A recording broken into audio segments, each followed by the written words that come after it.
Amalapuram collectorate ఎదుట aqua రైతుల ఆందోళనలు. అంబేద్కర్ కోనసీమ జిల్లా అమలాపురంలో ఆక్వా రైతుల ఆందోళన. ప్రభుత్వం తక్షణమే ఆక్వా రైతులను ఆదుకోవాలంటూ కలెక్టర్ కార్యాలయాన్ని ముట్టడించిన కోనసీమ జిల్లా ఆక్వా రైతులు. అక్రమ విద్యుత్ వసూలు వెంటనే నిలుపుదల చేసి నాణ్యమైన విద్యుత్ అందించాలని డిమాండ్. ఆక్వా ఎగుమతులు నియంత్రించి గిట్టుబాటు ధర కల్పించాలని ఆందోళన. రొయ్యల మేత ధరలు తగ్గించాలి, రొయ్యల సిండికేట్ వ్యవస్థను ప్రభుత్వం నియంత్రించాలని పలు డిమాండ్లతో నిరసనలు తెలియజేస్తున్న ఆక్వా రైతుల సంఘాలు. ఆక్వా రైతుల సంస్థలపై ప్రభుత్వం వెంటనే చర్యలు చేపట్టాలని కలెక్టరేట్ కు వినతి పత్రం అందజేసిన రైతులు.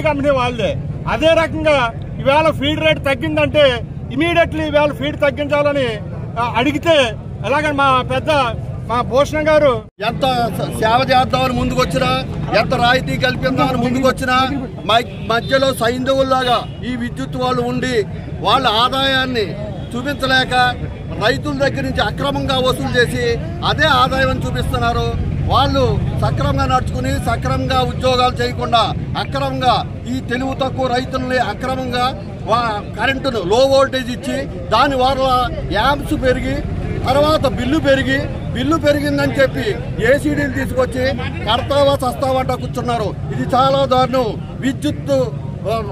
విద్యుత్ వర్గాల చాలా దారుణంగా ప్రవర్తిస్తూ ఎక్స్పోర్టర్స్ అయితే ఎవరు ఎడుతున్నారో వీళ్ళు ముగ్గురు 1+1+1 కాదు, వీళ్ళంతా కలిసి 1+1+3 యాక్చువల్గా. కానీ వీళ్ళంతా కలిసి ఒకటే దళారీ వ్యవస్థ కింద ఉండి రైతాంగాన్ని దోచుకుంటూ రైతుల యొక్క ఇబ్బందులను ఏమాత్రం కూడా దృష్టి పెట్టుకోకుండా ఆక్వా ఫ్యామిలీగా చెప్పుకునేటువంటి వీళ్ళంతా కూడా ఒక కుటుంబంలో ఒక సభ్యుడు ఏదైతే కింద వరుసలో ఉంటే వాడికి సపోర్ట్ ఇవ్వాల్సింది పోయి వీళ్ళందరూ కలిసి ఒక రైతు మీద ఎక్కి రైతును సర్వనాశనం చేస్తున్నారో దీన్ని ప్రభుత్వం వెంటనే జోక్యం చేసుకుని ఈ యొక్క సమస్యలను పరిష్కరించాలని చెప్పేసి మా కోనసీమ ఆక్వా రైతు సంఘం తరఫున కోరుకుంటున్నాం. మోటార్లు కాలిపోవడానికి లో వోల్టేజ్ వస్తాయి. మనం పెట్టుకున్న విద్యుత్ అంతా సక్రంగా వాడుకోకుండా సగం విద్యుత్ వాడుకున్నా కానీ మనం పెట్టుకున్న దానికంటే ఎక్కువ వాడుకున్నట్టు చూపించు దాన్ని ఏసీడీ రూపంలో వసూలు చేస్తారు. ఇవి రైతులకు చాలా మంది తెలియదు. ఈ మధ్య డిపార్ట్మెంట్ గారిని కూడా అడిగాము. 440 వోల్ట్స్ ఇవ్వాల్సిన రైతుకి 380, 390 ఇస్తున్నారు.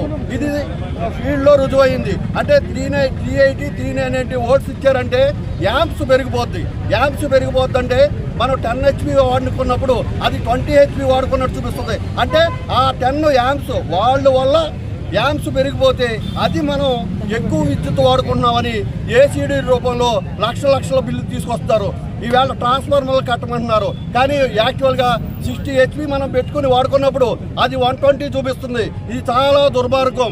ఎందుకంటే కాయగూరలు అమ్మేవాడిని మనం పట్టుకోవచ్చు, లేదా చేపలు అమ్మేవాడిని తోకం దగ్గర మనం పట్టుకోవచ్చు. కానీ ఈ విద్యుత్ వాళ్ళని ఈ దోపిడీని ఏ రకంగా పట్టుకోవాలన్నది మన రైతులు నాలెడ్జ్ లేక రైతులు సర్వనాశనం అయిపోతారు. వెంటనే గవర్నమెంట్ వారు కల్పించుకుని ఈ రైతులను ఆదుకోవాల్సిందిగా కోరుతున్నాం.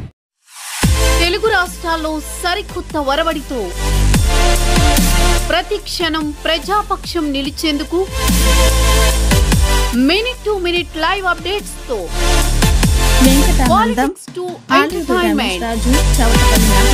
ఎప్పటికప్పుడు తాజా వార్తలు సరికొత్త విశ్లేషణతో మీ ముందుకు వస్తోంది APNTS తెలుగు న్యూస్ ఛానల్.